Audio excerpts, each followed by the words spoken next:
ये केजरीवाल जी और ये मनीष सिसोदिया जी जो हैं दिल्ली में, ये जिस प्रकार से प्रेस कॉन्फ्रेंस करते हैं और जिस प्रकार से कहानी के माध्यम से झूठ को सच बनाने की कोशिश करते हैं, ये हम सब जानते हैं। अभी चंद दिनों पहले केजरीवाल जी ने कहा कि मनीष सिसोदिया जी को क्लीन चिट मिल गया है और ये जो एक्साइज पॉलिसी वाला घोटाला है, ये कोई घोटाला नहीं है, क्योंकि सीबीआई ने और ईडी ने मनीष सिसोदिया जी के ऊपर किसी प्रकार का कोई चार्जशीट नहीं किया है। मैं अब 5 मिनट लूंगा और मगर पूरी तरह से ये जो झूठ अरविंद केजरीवाल जी और मनीष सिसोदिया जी बोल रहे हैं उसको यहां पर पर्दाफाश करूंगा और बिल्कुल बताऊंगा कि क्यों ये झूठ है। और आने वाले समय पर गाज क्यों मनीष सिसोदिया जी पे गिरेगी, ये मैं बीजेपी के प्रवक्ता के नाते नहीं बोल रहा। जो एक्साइज पॉलिसी को स्टडी किया हुआ है, जिस व्यक्ति ने और जिन लोगों ने एक्साइज पॉलिसी को करीब से देखा है, उनके मन में किसी प्रकार का डाउट या संशय नहीं है कि गाज तो मनीष सिसोदिया जी जो कि एक्साइज मिनिस्टर रहे हैं और जिनके तत्वावधान में, जिनके गाइडेंस में ये पॉलिसी बनी है, गाज तो गिरेगा ही गिरेगा और वो कानून के आगे पेश होंगे ही होंगे। ऐसा क्यों है इसके विषय में बहुत डिटेल में मैं नहीं जाऊंगा, मगर कुछ आज खुलासा करूंगा। पहले भी बीजेपी ने यह प्रेस कॉन्फ्रेंस किया था, कई प्रेस कॉन्फ्रेंस किए हैं। आप जानते हैं कि ये 32 पेज का एक रिमांड नोट है। ये जो 32 पेज का रिमांड नोट है, ये आज से कुछ दिनों पहले, 3-4 दिन पहले, एक अमित अरोड़ा, आप जानते हैं ये जो पूरा का पूरा शराब घोटाला हुआ, उसमें अमित अरोड़ा एक व्यक्ति है जिसने पैसा लिया, पैसा दिया, ये सारा काम अमित अरोड़ा ने भी किया है। तो इस अमित अरोड़ा की गिरफ्तारी हुई थी और गिरफ्तारी के बाद हमें अमित अरोड़ा का रिमांड क्यों चाहिए, तो ईडी ने कोर्ट में ये सारा डॉक्यूमेंट रखा था कि क्यों चाहिए। तो उस डॉक्यूमेंट में जो 32 पेज का है, उसमें कुछ ऐसी बातें हैं जो ये स्पष्ट करता है कि मनीष सिसोदिया के खिलाफ जो एक्साइज पॉलिसी में इन्वेस्टिगेशन है वो ऑनगोइंग है। नंबर 1, वो चल रहा है, समाप्त नहीं हुआ है। नंबर 2, वो संगीन है, जो आरोप उसमें हैं वो बहुत ही संगीन है। और इतने सारे तार आके मनीष सिसोदिया के साथ जुड़ रहे हैं कि ये पूरा का पूरा इन्वेस्टिगेशन करके एक होलसम, मतलब एक पूरा डॉक्यूमेंट मनीष सिसोदिया पे फुल प्रूफ तरीके से तैयार करने के लिए थोड़ा वक्त तो लगेगा, मगर वो फुल प्रूफ होगा। अभी सीबीआई ने और ईडी ने जो चार्जशीट दाखिल किया वो उन लोगों के खिलाफ था जो लोग गिरफ्तार थे या जिनको रिमांड में लेना था। जैसे कि किसको कस्टडी में रखा हुआ है, इनकी कस्टडी एक्सटेंड करनी है तो एक टाइम लिमिट होता है, उसके अंदर आपको चार्जशीट फाइल करना पड़ता है, तभी आप उनको ज्यादा दिन रख के और पूछताछ कर सकते हैं। तो इसलिए ये कुछ लोगों के खिलाफ 5-6 लोग जो गिरफ्तार थे, जो अंदर थे, जिनमें विजय नायर, मनीष सिसोदिया का राइट हैंड है, अरविंद केजरीवाल जी के दोस्त हैं, और ऑफिशियल बंगलों में, ये जो विजय नायर है ये ऑफिशियल बंगलों में, मिनिस्टर, कैबिनेट मिनिस्टर के बंगलों में रहते थे। आम आदमी पार्टी ने उन्हें कैबिनेट मिनिस्टर का बंगलो भी दिया हुआ था, तो उसमें रहते थे। ये लोग सब गिरफ्तार थे। तो चार्जशीट में इन लोगों का नाम है। इन सबके तार मनीष सिसोदिया से जुड़ रहे हैं। इसमें कुछ तथ्य मैं आपके सामने रखूंगा।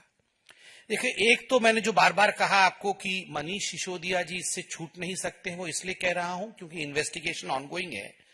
आप इसमें 2-3 बातें मैं मार्क करूंगा, आप इसको याद रखिएगा। पहला, मैं कुछ तारीख बताऊंगा, पत्रकार सामने लिख रहे हैं, वो तारीख जरा आप लिख लेंगे क्योंकि इजी रहेगा। इसमें लिखा हुआ है कि an FIR number so and so dated 17/8/2022 was registered by CBI ACB new Delhi against Shri Manish Sisodia. तो मनीष सिसोदिया जी का नाम पहली बार आता है कि 17 अगस्त 2022 को मनीष सिसोदिया के नाम पे एक एफआईआर दर्ज हुआ और ये सीबीआई और एसीबी न्यू दिल्ली ने किया है। नंबर इत्यादि दिया हुआ है, मैं डिटेल में नहीं जाता हूं। पहली बार मनीष सिसोदिया का नाम, डेट याद रखिएगा क्योंकि कुछ खुलासा हम करने वाले हैं, 17 तारीख को। उसके बाद आप देखिएगा दूसरे पन्ने पे फिर से मनीष सिसोदिया जी का नाम आता है और 4th पैराग्राफ में कोर्ट में सबमिट किया हुआ रिमांड कहती है कि द ओएम मतलब office memo, The OM discloses that Shri Manish Sisodiya, Deputy Chief Minister GNCTD of Delhi, Shri Arva Gopi Krishnan, then Commissioner Excise, GNCTD Delhi, and Shri Anand Tiwari, then Deputy Commissioner Delhi, Shri Pankaj Bhatnagar, Assistant Commissioner of Delhi, were instrumental in recommending and taking decisions pertaining to excise policy for the year 21-22 without approval of competent authority, with an intention to extend undue favors to licensees. तो मनीष सिसोदिया का नाम number 1 पे आता है। बाकी कुछ लोगों का नाम आता है कि ये वो लोग हैं जिन्होंने 21-22 में एक ऐसा एक्साइज पॉलिसी तैयार किया जिसमें अनड्यू बेनिफिट कुछ लोगों को मिल सके, उसके लिए एक षड्यंत्र रचा गया। तो इस कस्टडी नोट में भी मनीष सिसोदिया जी का नाम मौजूद है। 2 तारीख फिर आप याद रखेंगे इसमें। एक तारीख है 20/7/2022, जब Shri Vinay Kumar Saxena, honourable lieutenant governor Delhi के, उन्होंने इसको फ्लैग ऑफ किया था और एक लेटर लिखा था कि इस पर केस होना चाहिए। और 22/7/2022, 2 दिन के बाद इस पे FIR रजिस्टर किया गया। अर्थात ये जो पूरे मामले पर FIR रजिस्टर करने का काम पहली बार 22/7/2022 को हुआ। तीसरी बार इसमें मनीष सिसोदिया जी का नाम आता है, दूसरे पेज में ही आता है। इसमें लिखा जाता है, बहुत लोगों का नाम है और आगे आता है, these people are close associates of Shri Manish Sisodia and actively involved in managing and diverting the undue pecuniary advantages collected from liquor licensees to accused public servants. इसमें अमित अरोड़ा का भी नाम है, दिनेश अरोड़ा का नाम है, अर्जुन पांडे का नाम है। ये सारे लोग ये पैसा इकट्ठा करते थे और पैसा इकट्ठा करने के बाद ये आगे इस पैसा को बढ़ाते थे। और इस पूरे प्रकरण में मनीष सिसोदिया जी का एक बहुत बड़ा हाथ था, क्योंकि ये सारे लोग मनीष सिसोदिया के क्लोज लोग हैं। ये भी आप कस्टडी नोट में देख सकते हैं। फिर एक तीसरे पन्ने पर आता है कि it is revealed that the Delhi excise policy was a device created by the leaders of आम आदमी पार्टी। ये एक डिवाइस था जो लीडर्स ऑफ आम आदमी पार्टी ने क्रिएट किया था टू रिसीव किकबैक्स लेने के लिए, घूस लेने के लिए और पैसे पाने के लिए एक डिवाइस क्रिएट किया था। तो ये लीडर्स कौन है मैं भविष्य में बताऊंगा आपको। अब आप आगे देख सकते हैं, इसमें आता है GOM, ये पेज नंबर 5 में है कि ग्रुप ऑफ मिनिस्टर्स। तो ग्रुप ऑफ मिनिस्टर्स जिसके अंतर्गत ये पूरी एक्साइज पॉलिसी बनी was headed by whom? Manish Sisodia. तो ये पूरा जो ग्रुप ऑफ मिनिस्टर्स है जिसके अंतर्गत ये सब कुछ हो रहा था, तो उसके हेड मनीष सिसोदिया है। तो स्वाभाविक है जब गलती आप करते हैं तो आपका जो हेड होता है, जिसके निर्देश पाकर आप गलती करते हैं, तो हेड के ऊपर ये सारा विषय जाता है। तो मनीष सिसोदिया जी का नाम दोबारा आता है GOM के माध्यम से। कई जगह इसी प्रकार आप देख सकते हैं, मैं आपका समय नहीं लूंगा क्योंकि विषय पे आना है मुझे। कई जगह और GOM और मनीष सिसोदिया का नाम पेज नंबर 10 पे भी आता है कि GOM went against the suggestions of the expert committee and the public comments. तो एक्सपर्ट कमिटी के खिलाफ में गया और पैसा पाने के उद्देश्य से मैलाफाइड इंटेंशन के माध्यम से मनीष सिसोदिया ने काम किया। यहां भी मनीष सिसोदिया जी का नाम आता है। आगे भी पेज नंबर 12 में मनीष सिसोदिया जी का नाम आता है कि पहले कैसे केवल 2% दिया जाता था कमीशन, मनीष सिसोदिया जी के कहने पर 12% कमीशन दिया जाने लगा और इसका एक बड़ा चंक जो है ये 6% घूस के रूप में आम आदमी पार्टी को ही और मनीष सिसोदिया जी के कहने पर यह होता था। यह भी कस्टडी नोट में मेंशन्ड है। तो कहने का तात्पर्य है कि कस्टडी नोट में ये सारी चीजें मेंशन है और कैसे उसके कारण 2873 करोड़ रुपया का नुकसान हुआ, यह भी मेंशन है। ये सारे प्रेस कॉन्फ्रेंसेस हमने किए हैं, इसलिए मैं डिटेल में नहीं जा रहा हूं। अब मैं आपको एक टाइमलाइन बताऊंगा और उसके बाद कुछ दिखाऊंगा जिसको देखने के बाद आपको बड़ा आश्चर्य होगा कि क्या किया मनीष सिसोदिया ने। टाइमलाइन आप नोट करिए। ये जो एक्सपर्ट कमिटी है वो बनती है 4 सितंबर 2020 को, कैसा होना चाहिए एक्साइज पॉलिसी। उसके बाद ये एक्साइज पॉलिसी जो थी उन्होंने रिपोर्ट अपना सबमिट किया 13 अक्टूबर 2020 को। ये रवि धवन जी की एक्सपर्ट कमिटी थी। फिर 31 दिसंबर 2020 को ये पूरा रिपोर्ट एक्सपर्ट कमिटी की पब्लिक के सामने प्लेस होती है कि पब्लिक अपना कमेंट दे वेबसाइट पे।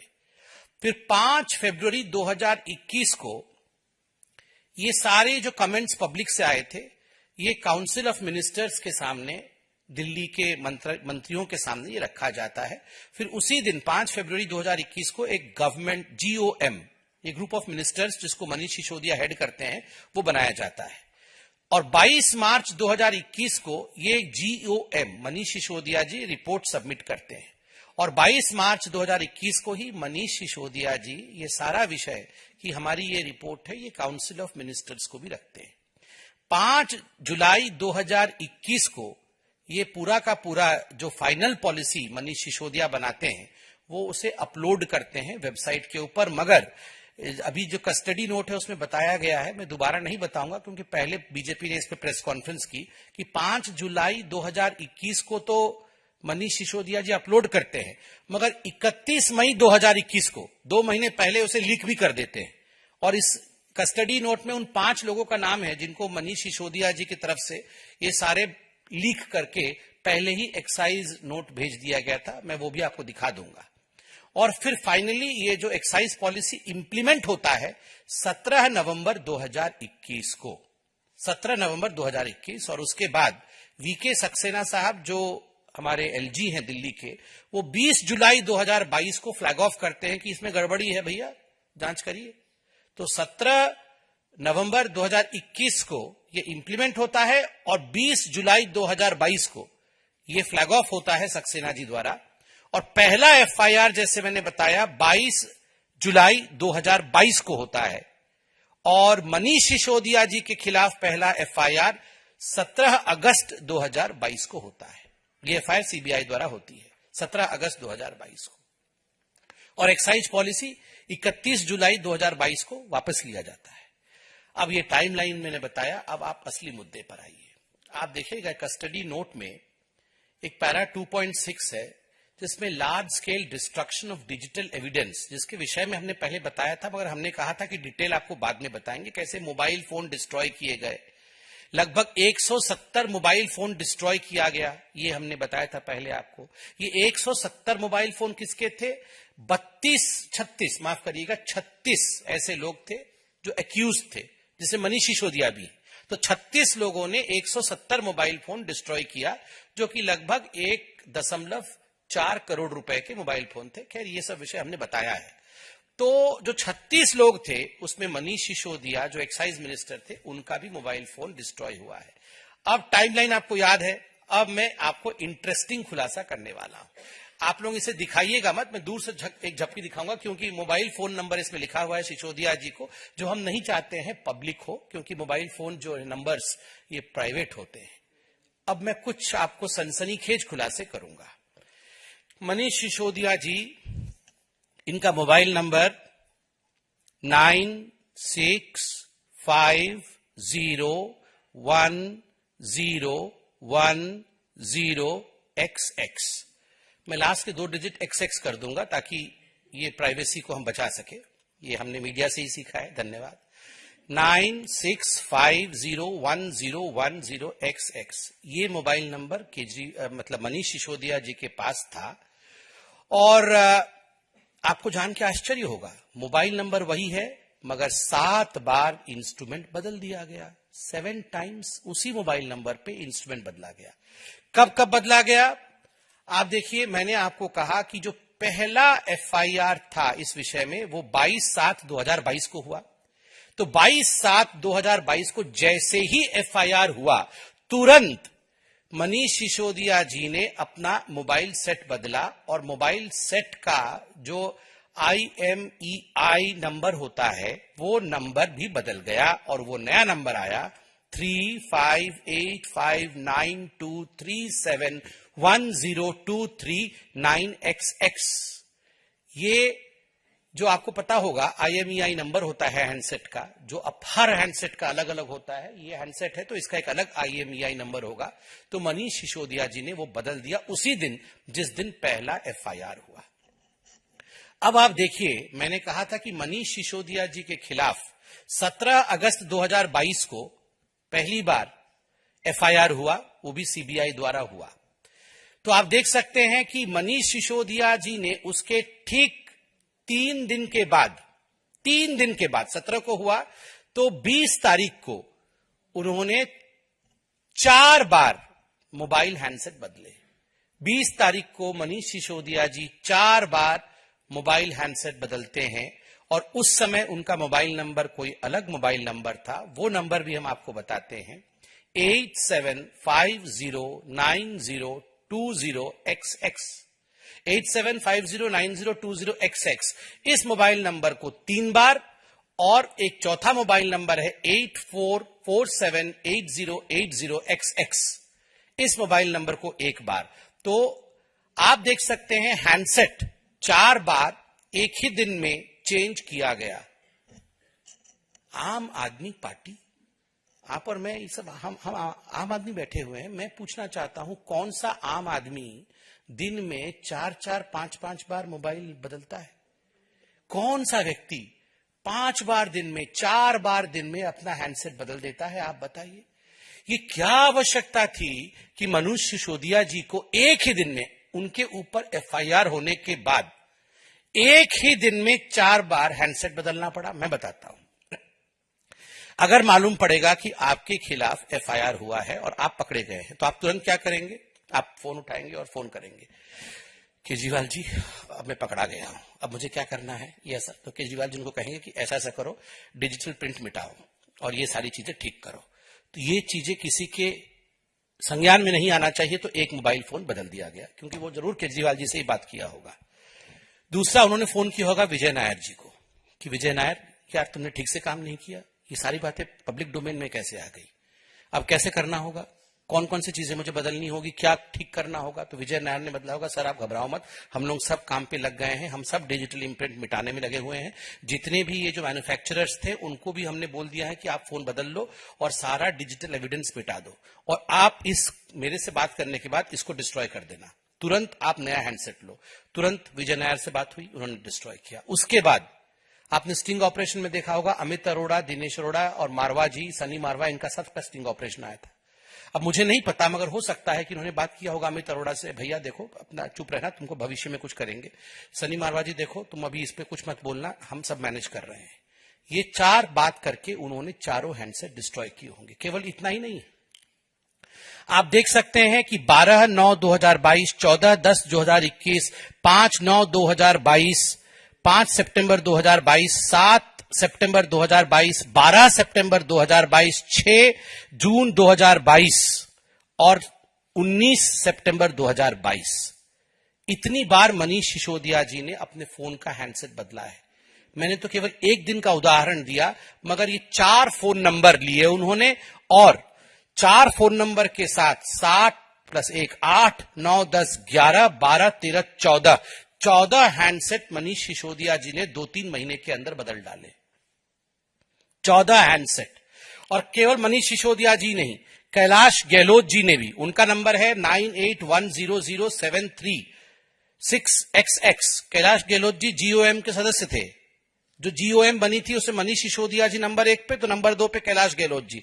उन्होंने भी तुरंत 24/7/2022, 29/3/2022 3 बार हैंडसेट बदले हैं। सनी मारवा ने 7 बार हैंडसेट बदले हैं। कुलविंदर मारवा ने 3 बार हैंडसेट बदले हैं।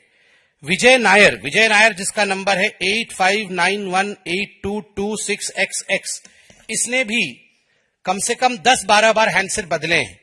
बृंदापाल सिंह ने हैंडसेट 3 बार बदला है। अमन धल ने 4 बार बदला है। समीर महिंद्रू ने 4 बार बदला है। नितिन कपूर ने 3 बार बदला है।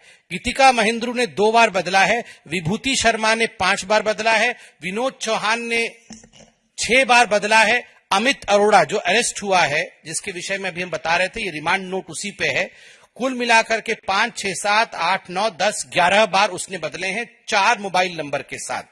साहिल अरोड़ा ने 4 बार बदला है। सुरजन रेड्डी ने 3 बार बदला है। दीप मल्होत्रा ने 2 बार बदला है। बाकी नाम मैं नहीं पढ़ रहा हूं। इस प्रकार से 36, मैंने आपको शुरू में बताया था, 36 ऐसे लोग हैं जिनके यहां मोबाइल नंबर है। मैं अच्छे से नहीं दिखा रहा हूं ताकि मोबाइल नंबर आप ना नोट कर ले।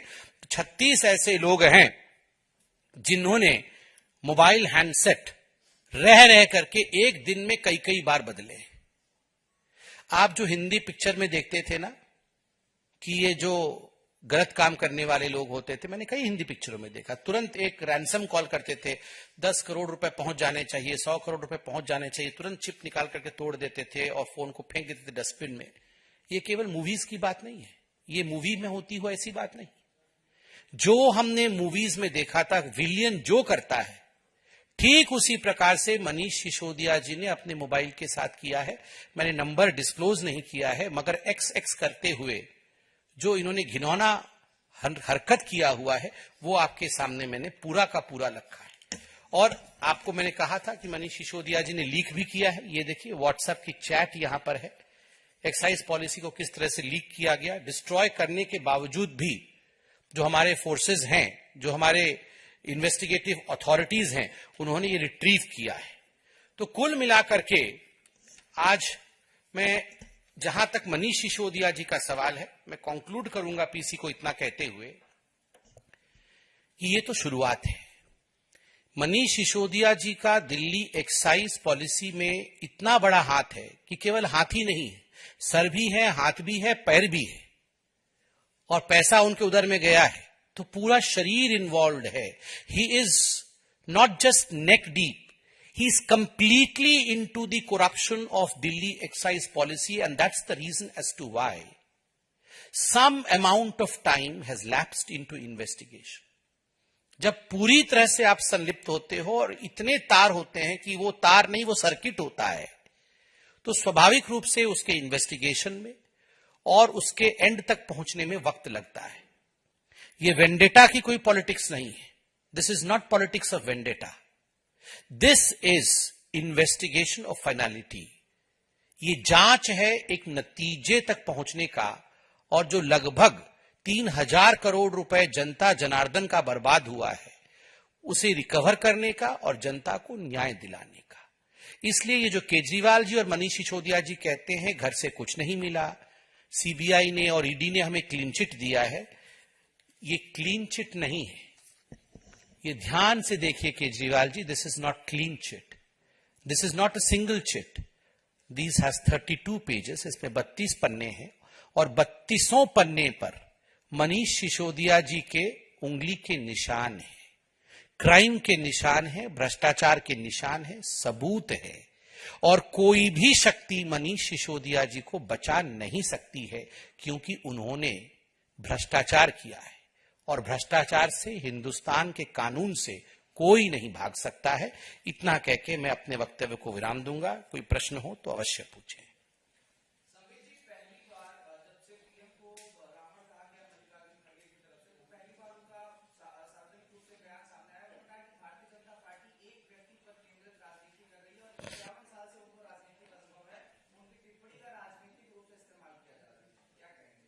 देखिए आदरणीय खड़गे जी को मैं सिर्फ इतना ही पूछना चाहता हूं, अब पछताए हो तो क्या जब चिड़िया चुग गई खेत। आपको अगर लग रहा है कि हम राजनीतिक इस्तेमाल कर रहे हैं तो आप रावण बोलते ही नहीं प्रधानमंत्री जी को। आप गाली देते क्यों हैं? आप गाली देते क्यों हैं और बाद में एक्सप्लेनेशन क्यों देते हैं? गाली ही मत दीजिए तो एक्सप्लेनेशन नहीं देना पड़ेगा। और ये कोई पहली बार नहीं है, ये कोई कोइंसिडेंस नहीं है। जब कोई चीज बार बार हो तो वो कोइंसिडेंस नहीं, वो डिजाइन होता है। When something happens repeatedly it is not a coincidence, it's a design. जब मौत का सौदागर कहा जाता है, दुर्योधन कहा जाता है, कॉकरोच कहा जाता है, चोर कहा जाता है और उसके बाद रावण और भस्मासुर कहा जाता है, तो ये कोई इत्तेफाक नहीं है, ये एक डिजाइन है जो कांग्रेस पार्टी प्रधानमंत्री जी के खिलाफ बार बार कर रही है, एक गुजराती के खिलाफ बार बार कर रही है।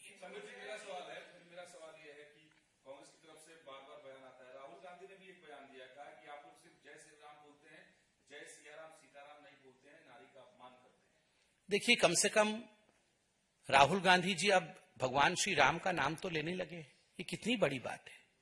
जो पॉलिटिकल पार्टी पहले एफिडेविट देकर कहती थी कि राम का नाम उसका कोई अर्थ नहीं है, जो पॉलिटिकल पार्टी एफिडेविट देकर कहती थी कि भगवान राम का कोई अस्तित्व नहीं है, जो पॉलिटिकल पार्टी पहले कहती थी कि राम काल्पनिक हैं, वो आज भगवान राम का नाम ले रही है। यही तो है, मुमकिन हो गया है। आज मोदी है तो मुमकिन है। देश की संस्कृति, देश की सभ्यता के साथ आप खिलवाड़ नहीं कर सकते। आप यही वो राहुल गांधी है और यही वो कांग्रेस पार्टी है, यही वो सोनिया जी है जिनको 3 दिन तक नींद नहीं आई थी, क्योंकि आतंकवादी मारे गए थे बाटला हाउस एनकाउंटर में। अब अचानक सब कुछ ठीक होने लगा है, इनको अचानक सब कुछ दिखने लगा है, तो स्वाभाविक रूप से ये बहुत बड़ा परिवर्तन हो रहा है। और ये इसलिए हो रहा है क्योंकि आज देश महसूस कर रहा है कि देश में तुष्टीकरण की राजनीति नहीं चलने वाली है। सर, कांग्रेस के सांसद हैं प्रमोद तिवारी जी, उन्होंने कहा है कि ये पार्टी धर्म को बेचने वाली पार्टी, आप पे निशाना साधा। देखिए, ये सब बौखलाहट की वाणी है। कांग्रेस पार्टी गुजरात में जिस प्रकार से रिकॉर्ड स्थापित करने वाली है, जो लोएस्ट था उनका उससे भी कम सीट जीत करके, सबसे कम सीट कांग्रेस इतिहास में कभी गुजरात में जीतेगी तो इस बार होगा। तो ये बौखलाहट है। स्वाभाविक रूप से एक रिकॉर्ड भारतीय जनता पार्टी गुजरात में बनाने वाली है। हम अपने रिकॉर्ड को खुद तोड़ने वाले हैं, प्रचंड बहुमत से हम जीतेंगे, तो स्वाभाविक रूप से ये एक बौखलाहट है। Ladies first.